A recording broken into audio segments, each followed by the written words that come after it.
World now में बात Donald Trump के डर की। दुनिया के सबसे ताकतवर पद पर बैठा हुआ व्यक्ति जो अपनी कुर्सी गंवाने के डर में जी रहा है।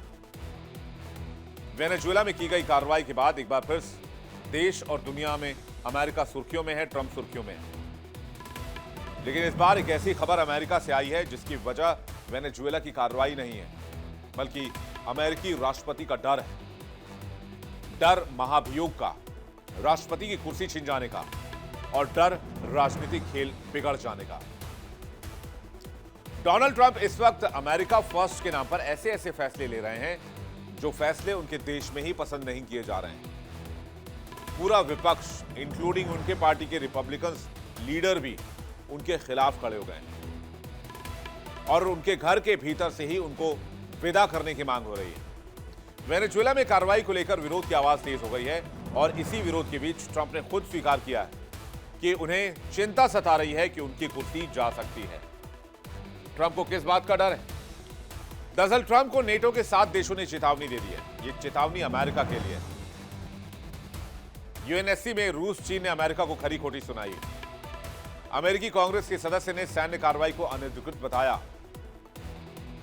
क्या ट्रंप पर इंपीचमेंट का साया फिर से लौट आया है? और यहां तक कि डोनाल्ड ट्रंप ने भारत से भी अपने रिश्ते खराब कर दिए। इस बात को लेकर भी अमेरिका में नाराजगी है। तो इस साल अमेरिका में होने वाला है मिड टर्म इलेक्शन और इसी इलेक्शन को लेकर डोनाल्ड ट्रंप परेशान है, डर में है। क्या होगा अगर कांग्रेस का कंट्रोल विपक्ष के हाथों में चला गया? क्योंकि अगर ऐसा हुआ तो ट्रंप के खिलाफ इंपीचमेंट यानी कि महाभियोग की तलवार सीधे व्हाइट हाउस के दरवाजे पर लटकेगी। जानते हैं उनके हर विवादित फैसले की फाइल विपक्ष मेज पर रखी हुई। ट्रंप को यह पता है, इमिग्रेशन से लेकर टैक्स कोड तक, विदेश नीति से लेकर रूस कनेक्शन तक, और अब वेनेजुएला का अटैक, भारत से के साथ बिगड़ते हुए रिश्ते, पाकिस्तान के साथ यारी। अगर सत्ता संतुलन बदल गया तो इनके खिलाफ हर मामला खोला जाएगा और ट्रंप पहली बार इस खतरे को खुद स्वीकार कर रहे हैं। यानी मिड टर्म के चुनाव में चली जाएगी ट्रंप सरकार। क्या यह सही है? आइए इसको देखते हैं। अमेरिका में राष्ट्रपति के 4 साल के कार्यकाल के बीच चुनाव होते हैं। नवंबर महीने में चुनाव होने हैं। कहां चुनाव है? प्रतिनिधि सभा की सभी 435 सीटों पर मतदान है। सीनेट की लगभग 1/3 सीटों में चुनाव है। 34 राज्यों में राज्यपाल के चुनाव है और कई जगह 2 साल के कार्यकाल वाले राज्यपाल भी चुने जाते हैं। साथ ही राज्य विधानसभाएं, मेयर और स्थानीय निकाय चुनाव भी हैं। मिड टर्म चुनाव सत्ता की सबसे बड़ी राजनीतिक परीक्षा मानी जाती है। लेकिन क्या यह परीक्षा पास कर पाएंगे डोनाल्ड ट्रंप? यही वजह है कि ट्रंप का तेवर जितना आक्रामक दिखता है, अंदर से बेचैनी उतनी ही बढ़ रही है। ट्रंप जानते हैं कि महाभियोग एक कानूनी प्रक्रिया ही नहीं बल्कि राजनीतिक हथियार भी है और अगर डेमोक्रेट्स को मौका मिला तो इस हथियार का इस्तेमाल करने में जरा भी देर नहीं करेंगे,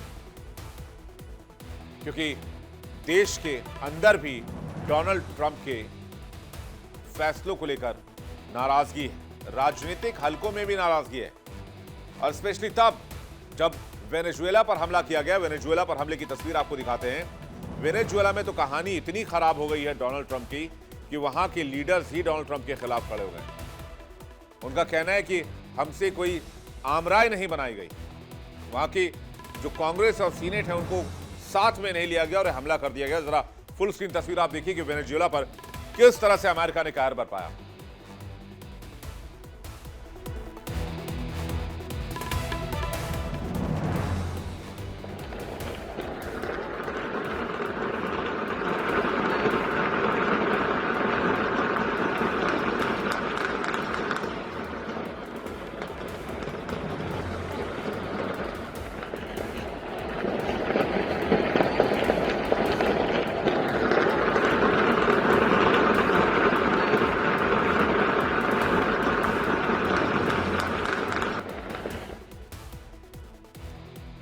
तो वेनेजुएला की तस्वीर आप देख रहे हैं जिसमें डोनाल्ड ट्रंप ने वेनेजुएला पर हमला किया था और इसी हमले के बाद और दुनिया के बाकी देशों से बिगड़ते समीकरण के बाद रूस के राष्ट्रपति पुतिन से रेड कारपेट में मुलाकात के बाद डोनाल्ड ट्रंप का राजनीतिक भविष्य अमेरिका में कुछ ठीक नजर नहीं आ रहा है।